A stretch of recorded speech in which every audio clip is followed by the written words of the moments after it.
There's a pattern in history that has destroyed 3 global superpowers in the last 500 years, and right now in 2025, the United States is following that exact same pattern, stage by stage, decision by decision, almost like we're reading from the same script that led to catastrophe every single time before. In 1557, Philip II of Spain defaulted on debt, becoming one of the first nations in history to declare sovereign default due to rising military costs and collapsing revenues. Spain was the wealthiest empire on earth, controlling more territory than any nation in human history. Within 3 generations, they were bankrupt, broken, and irrelevant.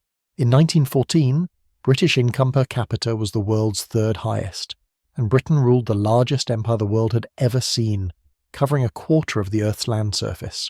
By 1956, the Suez Crisis confirmed Britain's decline as a global power, marking the end of its status as a world-leading empire. Britain was forced to retreat from Egypt under American financial pressure, and within 4 decades the empire had essentially dissolved. In 1945, the Soviet Union emerged from World War II as one of 2 global superpowers, possessing tens of thousands of nuclear weapons and controlling Eastern Europe through military force. By December 26, 1991, the Soviet Union had ceased to exist, collapsing in just 74 years from its founding. 3 times, 3 superpowers, 3 complete collapses, all following a remarkably similar sequence. And here's what should terrify you about the current situation. The United States has already completed 5 of the 7 stages that preceded every one of these collapses. The pattern is mathematical. The historical precedent is absolute. Every empire that entered this sequence believed they were different. Every empire that believed they were immune collapsed anyway. The pattern doesn't care about American exceptionalism, doesn't care about nuclear weapons, doesn't care about technological superiority. This is the story of how empires die, why they always think they're the exception, and why the economic and historical evidence says the United States is following the exact same path. Let's begin. The 7-stage collapse pattern was first identified by British General Sir John Bagot Glubb, who studied empires spanning 3,000 years of human history. From the Assyrians in 859 BC to the British Empire in 1950, Glubb found that empires follow an identical life cycle averaging 250 years, progressing through 7 distinct stages. But what makes this pattern truly remarkable isn't just that it repeats, it's that the economic mechanisms driving each stage are mathematically identical. Stage 1 is military overextension, Stage 2 is currency debasement. Stage 3 is debt spiral. Stage 4 is loss of productive capacity. Stage 5 is social decay and institutional failure.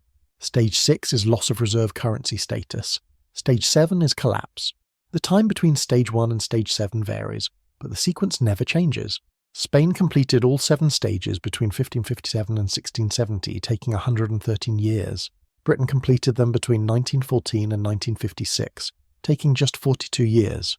The Soviet Union completed them between 1945 and 91, taking 46 years, and the United States entered Stage 1 in 2001 with the invasion of Afghanistan, has progressed through Stages 2, 3 and 4, and by every measurable economic indicator is now deep into Stage 5. Let's examine each empire and each stage in detail, and let's start with Spain. When Philip II inherited the Spanish throne in 1556, he controlled an empire unlike anything the world had ever seen. Spanish territory stretched across Europe, the Americas, the Philippines, and parts of Africa. Silver flowed from mines in Potosi and Mexico. The Spanish Armada dominated the seas. Spain was, without question, the global superpower. And within 1 year, Philip II was forced to declare the first sovereign default in modern history. Why? Because Spain had entered Stage 1, military overextension. Let me show you the exact numbers. Philip II inherited personal debts from his father, Charles V, totaling 36 million ducats. Spain's annual revenue at the time was approximately 9.7 million ducats. That means Spain inherited debt equal to 370% of annual income before Philip II spent a single ducat. But Philip didn't reduce spending, instead he expanded military operations. Spain fought wars against France, the Dutch rebels, England and the Ottoman Empire simultaneously. The cost was staggering. The Spanish Armada alone cost 10 million ducats in 1588, more than Spain's entire annual revenue. The Escorial Palace cost 5.5 million ducats. The war in the Netherlands consumed roughly 40% of Spanish revenues every single year for 80 years. By 1574, military spending had grown so extreme that Philip II spent more on just the interest payments on existing debt than on actual military operations. This is Stage 1, Military overextension occurs when a superpower's military commitments exceed its economic capacity to sustain them, and it creates a fiscal trap. Spain couldn't withdraw from the Netherlands without admitting defeat and losing territory. Spain couldn't reduce military spending without inviting attacks from France or England. But Spain also couldn't afford to continue, and this leads directly to stage 2, currency debasement. Between 1556 and 1598, Philip II debased Spanish coinage repeatedly. The silver content of the Spanish real declined by approximately 25% over his reign. Even worse, Spain began issuing copper-based vellon coins in place of silver, effectively printing money to cover military expenses. This drove inflation to catastrophic levels. Between 1556 and 1598, prices in Spain increased fourfold. A 400% price increase in 42 years. Agricultural workers saw their real wages collapse. The middle class was destroyed. And here's the critical mechanism that connects currency debasement to the next stage. When a government debases currency to pay for military operations, it doesn't reduce the military costs. It just transfers the cost from the government to the population through inflation. And inflation makes debt more attractive to governments and less attractive to lenders. This creates the debt spiral of stage 3. Philip II didn't just default once. He defaulted 4 separate times during his reign in 1557, 1560, 1575, and 1596. And between defaults, Spain continued borrowing. By 1598, Spain had accumulated total debts of 85.5 million ducats against annual revenues of 9.7 million. That's a debt-to-income ratio of 881%. For comparison, Spain's debt was equivalent to 60% of Spanish GDP at the time, and Philip thus was spending more than 65% of all tax revenue just on interest payments by 1543, before most of his borrowing even occurred. This is the debt spiral. Military overextension forces currency debasement. Currency debasement creates inflation. Inflation makes borrowing more attractive. Borrowing increases debt. Rising debt requires higher taxes. Higher taxes slow economic growth. Slower growth reduces revenues. Lower revenues require more borrowing, is a mathematical doom loop, and it leads directly to stage 4, loss of productive capacity. Here's where Spain's collapse became irreversible. The combination of military spending, currency debasement, and debt created a tax burden so extreme that Spain's productive economy simply shut down. By the 1580s, Spanish agriculture had collapsed. Spain was importing wheat despite having been a grain exporter decades earlier. Spanish manufacturing disappeared as merchants and manufacturers abandoned business and purchased titles of nobility to escape taxation. The hidalgos, Spain's lower nobility, were exempt from most taxes, so productive citizens stopped producing and became rentiers instead. Spain's textile industry, once competitive with the Dutch and English, vanished. Spanish shipbuilding, despite Spain's naval power, declined so severely that Spain was importing ships from Holland to supply its own fleets. Let that sink in. Spain was paying its enemy Holland to build the ships Spain used to fight Holland. This is economic insanity, but it's the inevitable result of stage 4. When military spending and debt servicing consume the majority of government revenue, investment in productive capacity stops. Infrastructure decays, education declines, innovation ceases. The economy shifts from production to extraction, and this creates the conditions for stage 5, social decay. By the 1590s, Spanish society was fracturing. Tax evasion became endemic. One observer wrote that government employment had swelled to 1,000 employees where 40 could suffice if they actually worked, because government positions were tax-exempt. Spanish citizens were literally joining gypsy bands to live in the underground economy and avoid taxation. The Spanish Inquisition intensified, not because of religious fervour, but because social cohesion was collapsing and the government needed a unifying enemy. The Spanish expulsion of the Moriscos between 1609 and 1614 removed approximately 300,000 productive citizens from Spain's economy, further accelerating decline. By 1600, one observer wrote that the common people who have to pay these servicios are reduced to such utter misery that many of them walk naked. This is stage 5. When an empire's economic foundation collapses, social cohesion disintegrates. The wealthy stop investing in the country and move capital abroad. The middle class is destroyed, the poor become desperate. Institutions lose legitimacy, and the empire enters stage 6, loss of reserve currency status. For Spain, stage 6 occurred gradually between 1600 and 1650. Silver shipments from the Americas, which had sustained Spanish borrowing, began declining in the 1590s and collapsed by 1640. The Dutch and English established their own trade networks that bypassed Spanish control. Spanish credit became worthless in international markets, and by 1650, the financial centre of Europe had moved from Spain to Amsterdam. The Dutch guilder, not the Spanish real, became Europe's dominant currency. Spain entered Stage 7 collapse during the 30 Years' War between 1618 and 1648. Spain lost the Netherlands permanently in 1648. Portugal declared independence in 1640. By 1700, when the last Habsburg king Charles II died, Spain was irrelevant. A nation that had controlled a quarter of the world's territory in 1580 was bankrupt, depopulated, and powerless by 1670. The Spanish Empire collapsed completely in just 113 years from Philip II's first default to Spain's effective removal from great power status, and every single stage of that collapse was driven by the same economic pattern: military overextension, currency debasement, debt spiral, loss of productive capacity, social decay, loss of reserve currency, collapse. Now let's look at the British Empire, and let's watch the exact same pattern unfold but compressed into just 42 years. Britain in 1914 was the most powerful empire in human history. The British Empire covered 13.7 million square miles, approximately 24% of the Earth's land surface.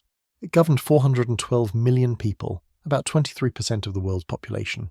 British income per capita in 1914 was the third highest in the world. London was the undisputed financial capital of the planet. The British pound sterling was the world's reserve currency. British naval dominance was absolute. And then Britain entered World War I. Between 1914 and 1918, Britain spent approximately 70% of its GDP on the war effort. This is Stage 1, military overextension on a scale that even Spain never attempted. The numbers are almost incomprehensible. Britain's national debt increased from £650 million in 1914 to £7.4 billion in 1919, an increase of more than 1,000% in just 5 years. Britain borrowed heavily from the United States and Canada. By 1918, Britain owed the United States approximately $3.75 billion. For context, Britain's entire foreign currency reserves in 1956 were only $2.2 billion. Britain had borrowed more than it could ever repay, and to finance this borrowing, Britain entered Stage 2 currency debasement. Britain suspended the gold standard in 1914. This allowed Britain to print money to finance the war. Between 1914 and 1920, the British money supply increased by approximately 150%. Inflation followed immediately. Prices in Britain roughly doubled between 1914 and 1920, and then doubled again by 1925. Real wages for British workers declined significantly. But worse than the inflation itself was what it did to Britain's debt. Because Britain had borrowed in foreign currencies, primarily dollars, Britain couldn't inflate away its external debt the way Spain had attempted. Britain owed real resources to foreign creditors, and this created the Stage 3 debt spiral. Between 1918 and 1945, Britain never recovered financially from World War I. Britain was forced to make massive annual payments to the United States and Canada. These debt payments consumed resources that Britain desperately needed for investment. And then World War II occurred. Between 1939 and 1945, Britain spent an additional 50% of GDP on military operations. Britain borrowed an additional £3.5 billion from the United States through Lend-Lease. By 1945, Britain's national debt had reached 250% of GDP. Britain was economically exhausted. The British government was borrowing just to maintain basic social services, and this drove Britain directly into Stage 4, loss of productive capacity. Here's what happened to Britain between 1945 and 1956. British manufacturing, which had dominated global markets in 1900, was overtaken by the United States, Germany, and Japan. British shipbuilding, once the world's largest, declined by more than 50%. British steel production stagnated. British textile production, which had been the foundation of the Industrial Revolution, collapsed completely as production shifted to India and other colonies. Britain was deindustrializing. By 1956, Britain's GDP per capita had fallen from third in the world to 15th. Britain was no longer a productive economic powerhouse. Britain was becoming a financial rentier, living off returns from past investments. And the breaking point came in Stage 5, social decay and institutional failure. This is where the Suez Crisis enters the story. In July 1956, Egyptian President Gamal Abdel Nasser nationalized the Suez Canal. The canal was strategically vital to Britain. Approximately 33% of Britain's oil imports transited through Suez. Britain's shipping routes to India and the Far East depended on the canal. Britain, along with France and Israel, invaded Egypt in October 1956 to retake the canal, and the United States crushed Britain economically.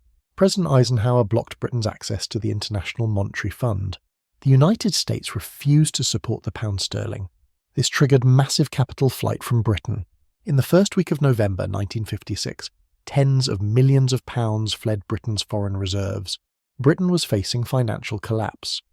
The United States owned $3.75 billion in British debt from World War II, and Britain's next annual repayment of $175 million was due in December 1956. Britain literally couldn't afford to continue the military operation. Prime Minister Anthony Eden was forced to withdraw British troops from Egypt by December 1956, a complete humiliation. Eden resigned in January 1957, and the world understood Britain was no longer a superpower. Britain was now dependent on American approval for any military action. This was Stage 5. Britain's institutions, particularly its military and diplomatic capabilities, had failed under financial pressure, and this led directly to Stage 6, loss of reserve currency status. Between 1956 and 1971, the British pound sterling lost its status as the world's reserve currency. In 1956, approximately 40% of global trade was denominated in pounds. By 1971, that figure had fallen to less than 10%. The United States dollar replaced the pound as the global reserve currency.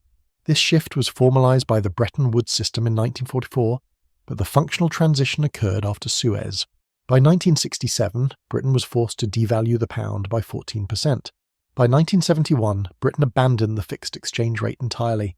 The pound, which had been the world's dominant currency for more than a century, was now just another floating currency, and this led to Stage 7 collapse. Britain didn't collapse as violently as Spain, but between 1956 and 1997, the British Empire dissolved completely. India had already gained independence in 1947, but after Suez, decolonization accelerated. Ghana gained independence in 1957, Nigeria in 1960, Kenya in 1963. By 1970, most of Britain's African and Asian colonies were independent. Hong Kong, the last major British possession, was transferred to China in 1997. In 41 years, from Suez in 1956 to Hong Kong in 1997, the British Empire went from controlling 20% of the world's population to controlling no foreign territories at all. The empire was gone, and just like Spain, Britain's collapse followed the 7-stage pattern exactly. Military overextension in World War I and World War II, currency debasement through suspension of the gold standard and monetary expansion, debt spiral from unpayable loans, loss of productive capacity through deindustrialization, social and institutional decay demonstrated at Suez, loss of reserve currency status after 1956, and complete collapse by 1997. Now let's examine the Soviet Union, and let's watch the exact same pattern occur but compressed into just 46 years. In 1945, the Soviet Union emerged from World War II as a superpower. The Red Army occupied Eastern Europe. Soviet nuclear weapons matched America's arsenal by 1949. Soviet GDP grew rapidly between 1945 and 1970. Soviet industrial production rivaled the United States. Soviet technological achievements, including Sputnik in 1957 and Yuri Gagarin in 1961, demonstrated that the USSR was a scientific and military equal to America, and then the Soviet Union made the same fatal mistake that Spain and Britain had made. It entered Stage 1, military overextension. Between 1945 and 1991, the Soviet Union maintained military forces across Eastern Europe. The Soviet Union fought a proxy war in Afghanistan from 1979 to 1989 that cost an estimated $15 billion per year. The Soviet Union supported communist movements in Africa, Asia, and Latin America. Soviet military spending as a percentage of GDP reached approximately 15 to 17% by the 1980s. For comparison, the United States spent approximately 6% of GDP on military at the same time. The Soviet Union was spending triple the relative amount on military that its only rival was spending, and this created an impossible fiscal situation. The Soviet Union couldn't reduce military spending without appearing weak to the United States, but the Soviet Union also couldn't afford to continue. Soviet GDP growth had stagnated by 1970. By 1980, Soviet GDP growth was near zero. The Soviet economy was shrinking in real terms, and to cover military spending, the Soviet Union entered Stage 2, currency debasement. The Soviet Union wasn't on a gold standard, so debasement occurred through monetary expansion. Between 1985 and 1991, Soviet monetary aggregates expanded dramatically. Gorbachev's perestroika reforms allowed limited price liberalization while maintaining central planning. This was the worst possible combination. Prices rose without corresponding increases in production. Between 1988 and 1991, Soviet money supply growth accelerated sharply. By the first quarter of 1991, both income and expenditure were 24% higher than the first quarter of 1990. This was pure monetary inflation. Real wages in the Soviet Union had been stagnant since 1980, but by 1990, inflation was eroding purchasing power catastrophically, and this led to Stage 3, debt spiral. The Soviet Union had borrowed heavily from the West during the 1970s when oil prices were high. Soviet external debt reached approximately $66 billion by 1991, but Soviet gold and foreign exchange reserves were only a few $billion. The Soviet Union was effectively bankrupt in foreign currency. The Soviet government tried to borrow more, but Western lenders refused. Soviet credit dried up completely by 1990. This forced the Soviet Union into Stage 4, loss of productive capacity. And here's where the Soviet collapse became inevitable. Soviet economic output collapsed between 1989 and 1991. Let me show you the numbers. Soviet industrial production declined by approximately 20% between 1989 and 1991. Soviet GDP fell by an estimated 17%.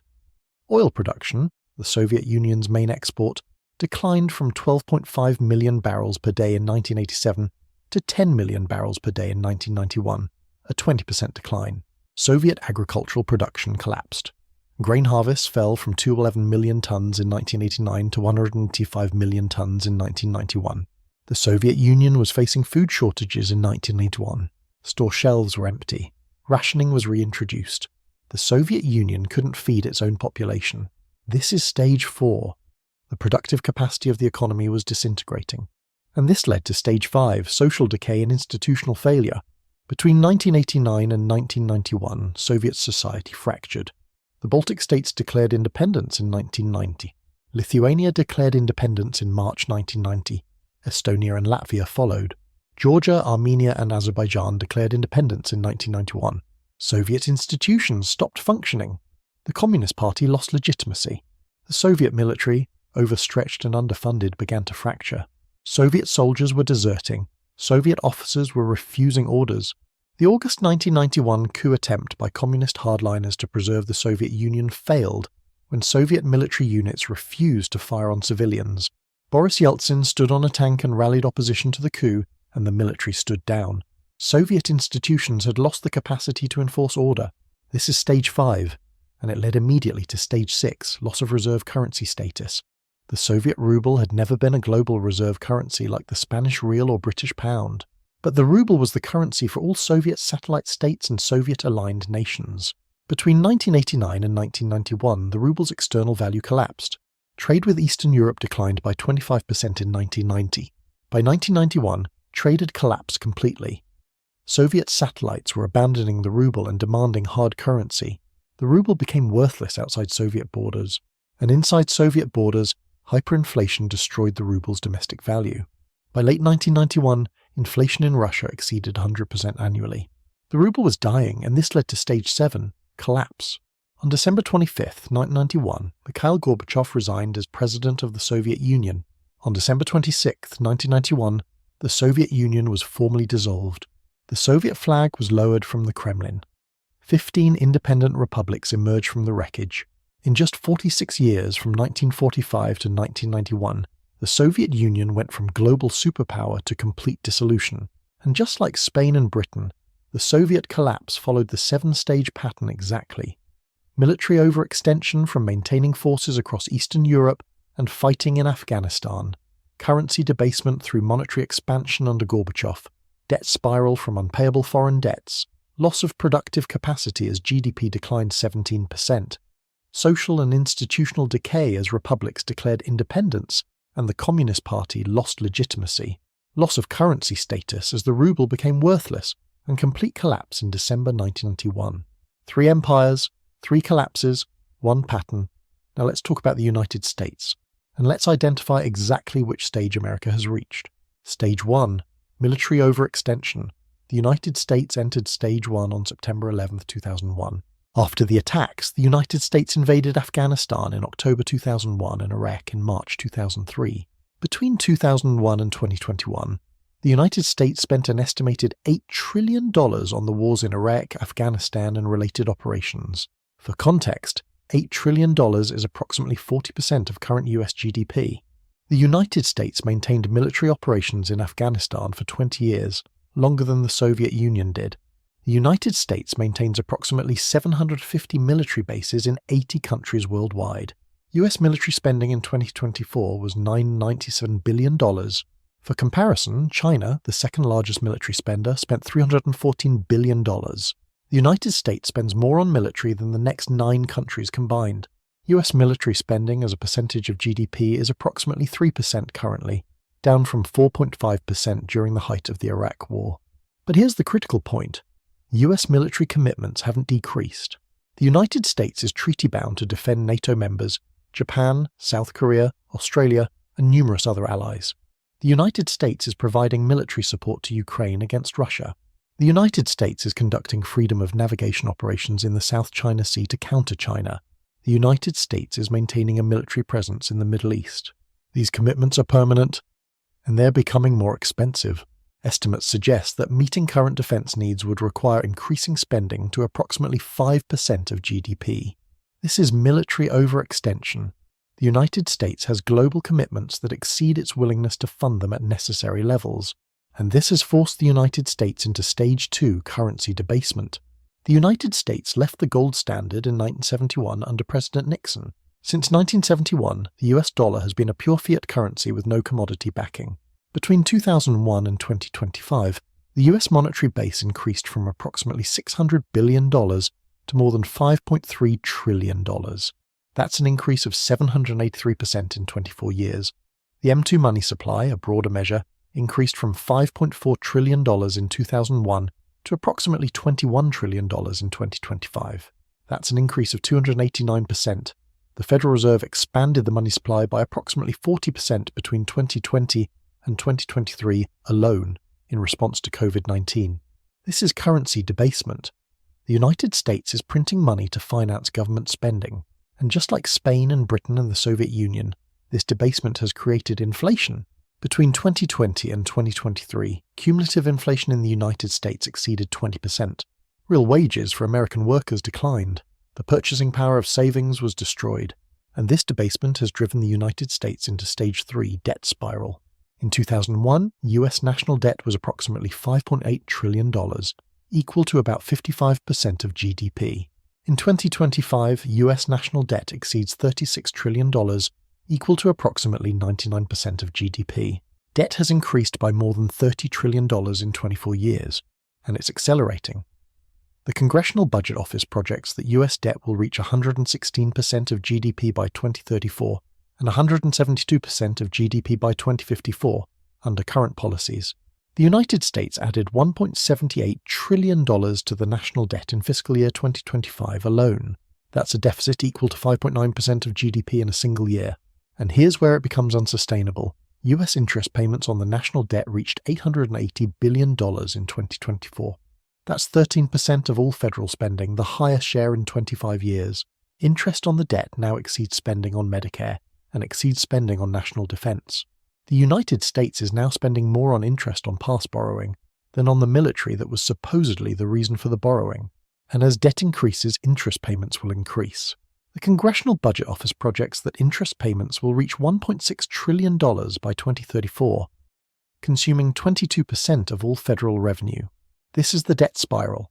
Military spending and entitlement programs force deficits. Deficits increase debt. Higher debt requires higher interest payments. Interest payments consume revenue. Lower revenue forces more borrowing. It's the exact same doom loop that destroyed Spain, Britain, and the Soviet Union. And it's driving the United States into Stage 4, loss of productive capacity. Here's what's happening to America's productive economy.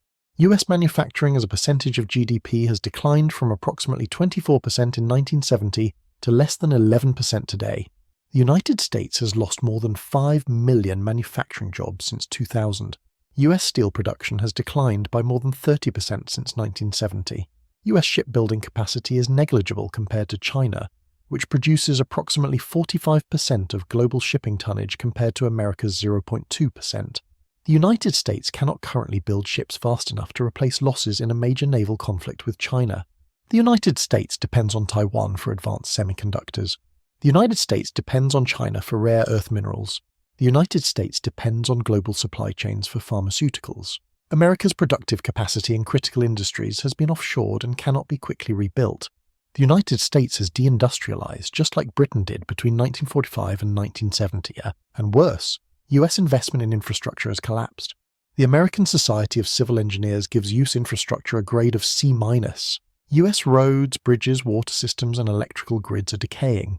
US internet speeds lag behind those of dozens of other developed nations. US public investment in research and development has declined significantly. The United States is consuming its existing capital stock without replacing it. This is stage 4, and it's creating the conditions for stage 5, social decay and institutional failure. Let me show you what stage 5 looks like in America.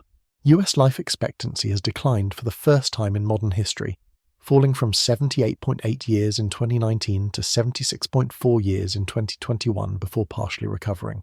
No developed nation experiences declining life expectancy during peacetime unless something is fundamentally breaking. The opioid crisis has killed more than 800,000 Americans since 1999, more than all US combat deaths in every war since World War II combined. US labor force participation for prime-age males has declined from 98% in 1960 to approximately 89% today. Millions of working-age American men have simply stopped working. US social mobility has collapsed. Children born in 1940 had a 90% chance of earning more than their parents. Children born in 1980 have only a 50% chance. The United States now has lower social mobility than most European countries.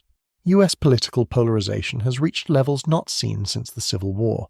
Trust in institutions, government, media, corporations has collapsed.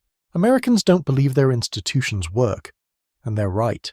US government efficiency has declined dramatically. The US federal government employs approximately 2.3 million civilians, and the federal budget is $6.8 trillion, yet basic services are deteriorating. The US cannot process immigration cases, cannot deliver mail reliably, cannot maintain infrastructure, cannot respond effectively to natural disasters. This is institutional failure, and it's accelerating. This is stage 5, and it's setting the stage for stage 6, loss of reserve currency status. Here's what's happening to the US dollar's dominance. In 2001, approximately 73% of global foreign exchange reserves were held in US dollars. By 2025, that figure has declined to approximately 58%. The dollar is still dominant, but the trend is clear and accelerating. China has established currency swap agreements with more than 40 countries, allowing trade in yuan instead of dollars. The BRICS nations, Brazil, Russia, India, China, South Africa, have discussed creating an alternative reserve currency. Saudi Arabia is accepting yuan for oil payments, breaking the petrodollar system established in 1974. The European Union has increased euro-denominated trade. Central banks worldwide are diversifying away from dollars, and most critically, confidence in US fiscal sustainability is eroding. In 2023, Fitch downgraded US sovereign credit from A to AA+, citing rising deficits and debt. In 2025, Moody's removed the US's last remaining A rating from a major credit agency. The market is beginning to price in US sovereign risk. And here's why this matters. Reserve currency status is what allows the United States to run trillion-dollar deficits without triggering a financial crisis. Because the dollar is the global reserve currency, there's always demand for US Treasury bonds. Foreign central banks need dollars for international trade, so they buy Treasury bonds. This allows the US government to borrow at low interest rates. But if the dollar loses reserve currency status, demand for Treasury bonds collapses. Interest rates on US debt rise dramatically. The US government cannot afford to service its debt, and the entire fiscal structure collapses. This is stage 6. And for Spain, stage 6 led to collapse within 20 years. For Britain, stage 6 led to the dissolution of the empire within 41 years. For the Soviet Union, stage 6 led to dissolution within 2 years. The timeline varies, but the outcome is the same. Once reserve currency status is lost, collapse follows. So where is the United States in this pattern right now in 2025? Stage 1, military overextension, complete. Check. Stage 2, currency debasement, complete. The monetary base has increased 783% since 2001. Check. Stage 3, debt spiral complete. Debt has increased from 55% of GDP to 99% of GDP. Interest payments now exceed defense spending. Check. Stage 4, loss of productive capacity in progress. Manufacturing has declined from 24% of GDP to 11%. Critical industries have been offshored. Infrastructure is decaying. Check. Stage 5, social decay and institutional failure in progress. Life expectancy is declining. Labour force participation is falling.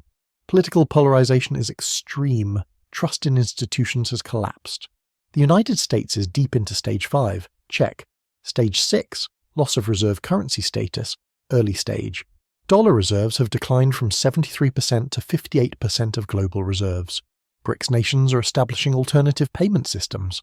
The United States has lost its TA credit rating. Stage 6 is beginning. The United States has completed 3 stages and is deep into 2 more. Now let's talk about what comes next. And let's talk about whether this pattern can be broken. Because here's the critical question. Does this pattern represent some kind of mystical historical determinism? Or does it represent actual economic mechanisms that could theoretically be interrupted? The answer is the latter. This isn't mystical, this is mathematics. Every stage in this pattern is driven by identifiable economic forces. Military overextension creates fiscal pressure. Fiscal pressure forces currency debasement or borrowing. Debasement creates inflation. Borrowing creates debt. Debt requires interest payments. Interest payments consume resources. Resource consumption reduces productive investment. Reduced investment destroys productive capacity. Lost productive capacity reduces economic growth. Reduced growth lowers revenues. Lower revenues force more borrowing. The cycle accelerates. This is just math. And theoretically, the cycle can be broken.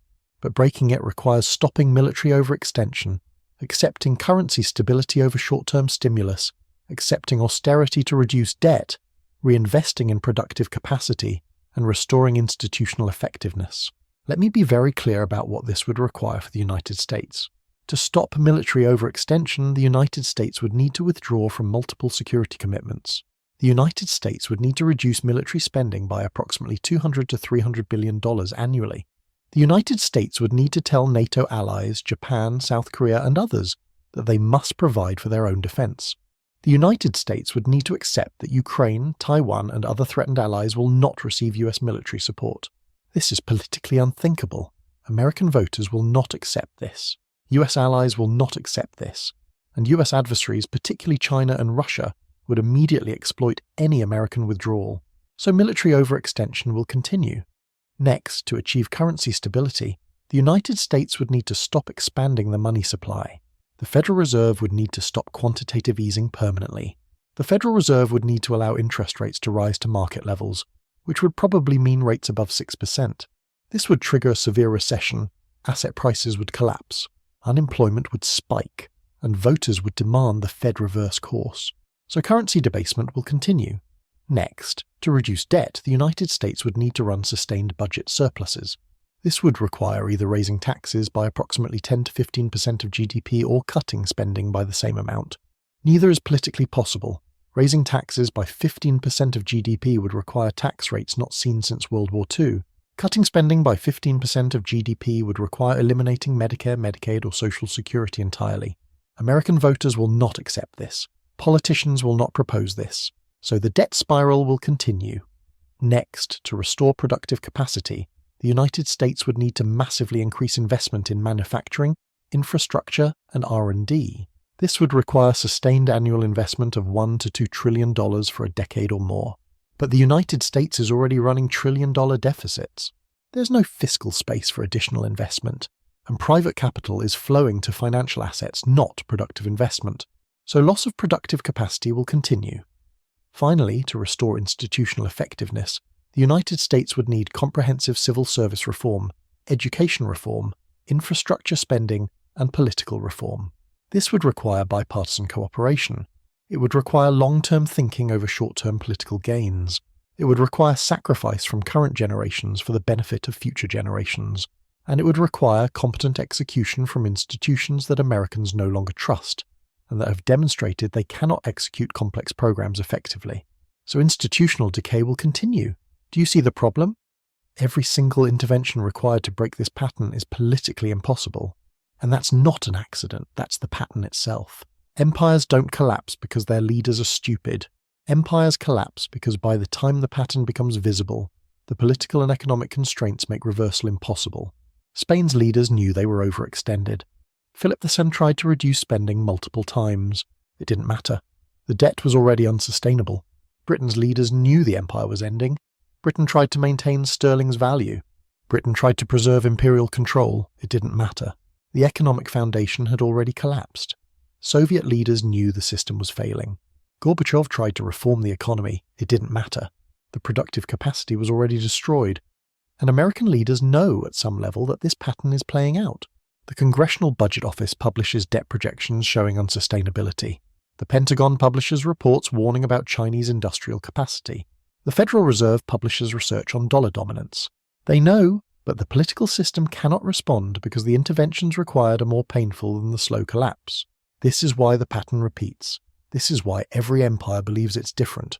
And this is why the mathematics says the United States is following the exact same path. Now let's talk about timelines.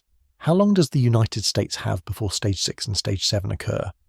Spain took 113 years from first default to collapse. Britain took 42 years from World War I to Suez. The Soviet Union took 46 years from 1945 to 1991. The time from Stage 1 to Stage 7 is accelerating. Why? Because information moves faster now. Because financial systems are more interconnected. Because confidence can evaporate instantly. In 1557, it took years for Spain's default to affect European banking. In 1956, Britain's Suez humiliation was global news within hours. In 1991, the Soviet collapse happened in days once the coup failed. For the United States, Stage 6, loss of reserve currency status, is the critical trigger. And it could happen remarkably fast. Here's how. First, a fiscal crisis. Perhaps a debt ceiling standoff. Perhaps a failed treasury auction. Perhaps a credit downgrade. The specific trigger doesn't matter. Second, investors lose confidence in US fiscal sustainability. Treasury bond yields spike, perhaps to 6, 7, 8%. Third, higher yields make US debt service impossible. Interest payments exceed 30, then 40% of federal revenue. Fourth, the Federal Reserve intervenes, buying treasury bonds to suppress yields. This is direct monetary financing of deficits. Fifth, currency markets recognize this is the end of dollar stability. The dollar falls sharply. Sixth, central banks diversify reserves away from dollars. Treasury bond demand collapses. Seventh, yields spike even higher. The US government cannot borrow. The Federal Reserve must print money to finance spending. Eighth, inflation accelerates rapidly, perhaps to 10, 15, 20% annually. Ninth, the dollar loses reserve currency status functionally. Trade shifts to alternative currencies. And 10th, the United States enters Stage 7. This sequence could unfold in 5 years, it could unfold in 10 years, it could unfold in 20 years. The specific timeline depends on when confidence breaks.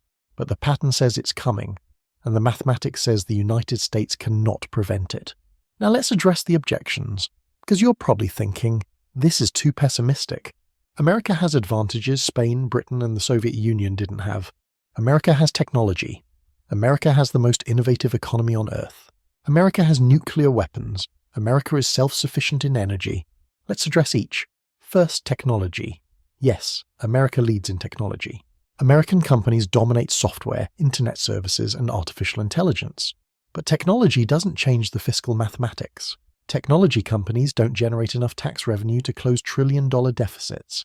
Apple, Microsoft, Amazon, Google, Facebook combined paid approximately $50 billion in federal taxes in 2023. That's 5% of the federal deficit. Technology cannot solve a fiscal crisis of this magnitude. Second, innovation. Yes, American innovation is remarkable. But innovation doesn't restore manufacturing capacity.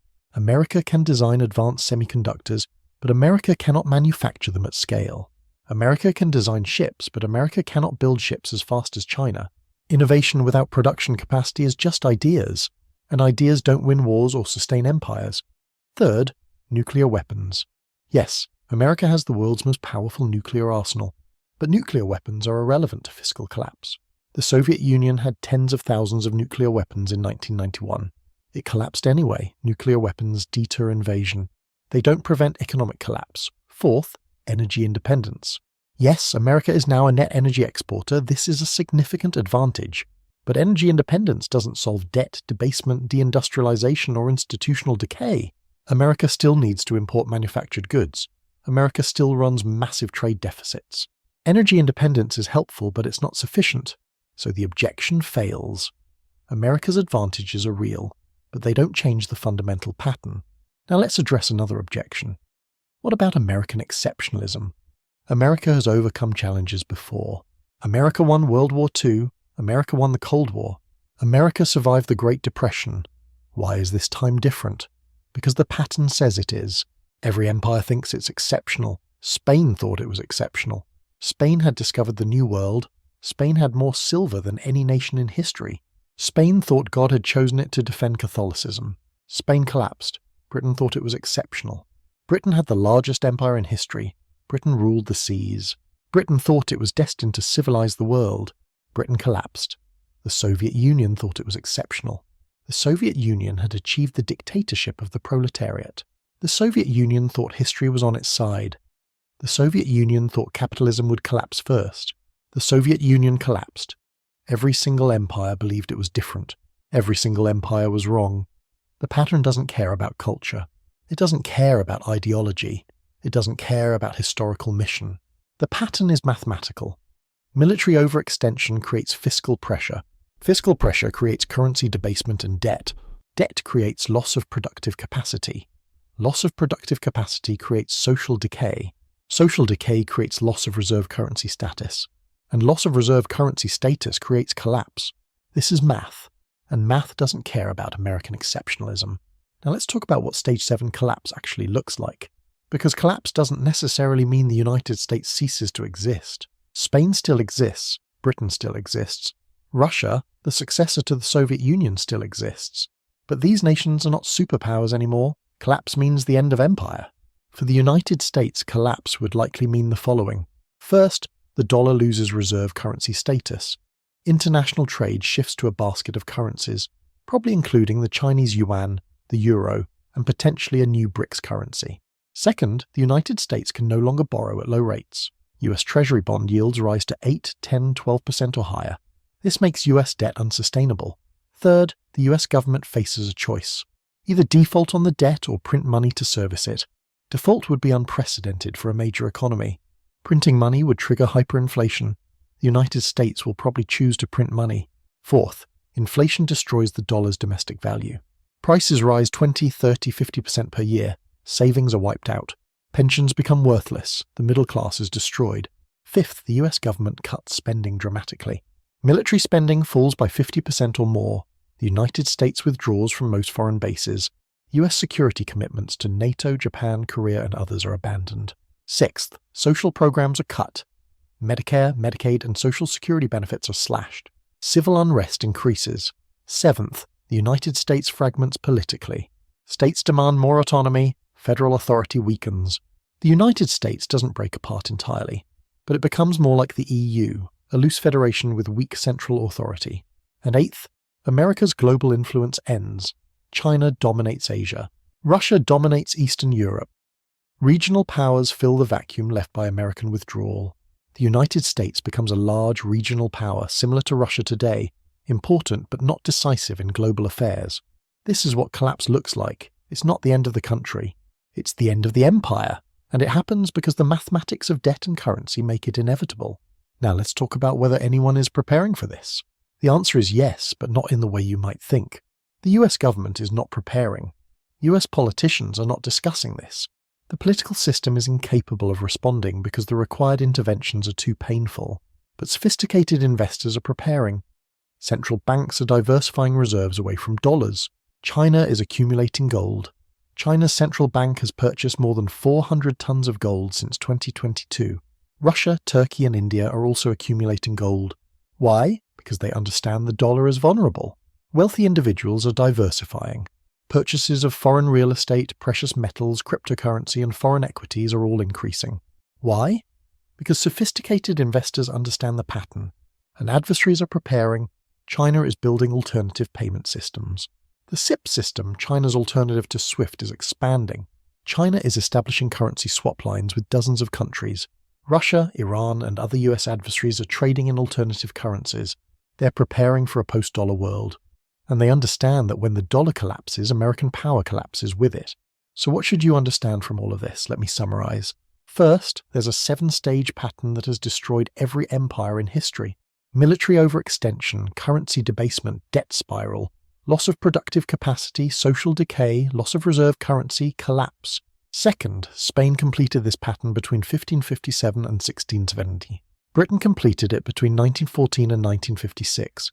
The Soviet Union completed it between 1945 and 1991. Third, the United States entered Stage 1 in 2001. The United States has completed Stages 1, 2, and 3. The United States is deep into Stages 4 and 5. The United States is entering Stage 6. Fourth, the pattern is driven by mathematics, not mysticism. Debt, deficits, and currency debasement create economic mechanisms that lead inexorably to collapse. Fifth, breaking the pattern would require politically impossible interventions. Military withdrawal, fiscal austerity, currency stability, reindustrialization, institutional reform. None of these will happen. Sixth, the timeline to collapse is uncertain but accelerating. Stage 6, loss of reserve currency status, could occur within 5 to 20 years. Stage 7, collapse, would follow within years after that. And seventh, this isn't a prediction that America will cease to exist. It's a prediction that America's global empire will end, just like every empire before it. The pattern is clear, the mathematics is absolute. The historical precedent is unbroken, and the United States is following the script exactly. Now let's talk about one final question. What could actually change this trajectory? Is there any scenario, however unlikely, where the United States avoids Stage 7 collapse? Theoretically, yes. There are 3 potential off-ramps. None of them are likely, but let's examine them. First, genuine fiscal reform. If the United States implemented a comprehensive fiscal stabilization program similar to what the IMF imposes on developing countries, it could theoretically stabilize debt. This would require increasing taxes by approximately 5% of GDP, cutting discretionary spending by approximately 5% of GDP, and reforming entitlement programs to reduce future growth. The Congressional Budget Office has estimated that reducing deficits to 3% of GDP through spending cuts and tax increases totaling just 1.5% of GDP would stabilize debt at current levels. It's mathematically possible, but it's politically impossible. No party is proposing this, no constituency supports this, and implementing this would trigger a recession that would immediately generate political pressure to reverse course. So this off-ramp is closed. Second, productivity miracle. If the United States experienced a genuine technological revolution that increased GDP growth to 4 or 5% annually for a sustained period, it could theoretically outgrow its debt. Faster growth generates more revenue reduces deficits. And if growth exceeds interest rates, the debt-to-GDP ratio declines even without surpluses. This is what happened after World War II. US debt in 1945 was 119% of GDP. By 1970, it had fallen to 35% of GDP, not because the US paid off debt, but because the economy grew faster than the debt. Could this happen again? Theoretically, yes. Artificial intelligence, fusion energy, or some other transformative technology could generate sustained rapid growth. But here's the problem. Productivity growth has been declining for decades. US productivity growth averaged 2.8% annually from 1947 to 1973. It's averaged 1.4% from 2007 to 2025. Growth is slowing, not accelerating. And even if transformative technology emerged, there's no guarantee it would generate broadly shared economic growth rather than benefiting a small technological elite. So this off-ramp is unlikely. Third, Chinese collapse. If China's economy collapsed before America's fiscal crisis reached the breaking point, it could extend America's timeline. If China experienced a financial crisis, a real estate collapse, or a political crisis that destabilized the CCP, global capital would flee to safety. And the safest asset in a global crisis is still US Treasury bonds. A flight to safety would lower US borrowing costs, giving America more time. Additionally, a Chinese collapse would eliminate the primary challenger to US dollar dominance. Without China pushing alternative currencies, the dollar's reserve status would be more secure. So theoretically, a Chinese collapse before an American collapse could save America. But here's the problem. China's economy, while facing challenges, is not collapsing. China's debt-to-GDP ratio is high, approximately 280%. China's real estate sector is in crisis. China's demographics are terrible. But China is still growing. China's GDP grew 5.2% in 2023. China is still increasing manufacturing capacity. China is still expanding global influence. And most critically, China is preparing for dollar decline by accumulating gold, building alternative payment systems, and diversifying reserves. China sees what's coming. And China is positioning itself to benefit from American decline. So betting on Chinese collapse to save America is not a strategy. It's wishful thinking. That means all three off-ramps are closed or unlikely. Fiscal reform won't happen. Productivity miracles haven't occurred. Chinese collapse isn't happening. And that means the pattern will continue. Stage 5, social decay will deepen. Stage 6, loss of reserve currency will accelerate. And Stage 7 collapse will occur. The only question is timing. And even the timing follows a pattern. Let's look at the velocity of collapse. Spain took 113 years. Britain took 42 years. The Soviet Union took 46 years. The pattern is accelerating in absolute terms. But let me show you something more interesting. Let's measure the collapse not in years, but in stages. Spain spent approximately 15 years per stage. Britain spent approximately 6 years per stage. The Soviet Union spent approximately 6.5 years per stage. And the United States has spent approximately 4 to 5 years per stage so far. The velocity is increasing. Why? Because information moves faster. Because financial markets are more interconnected. Because confidence can shift instantly.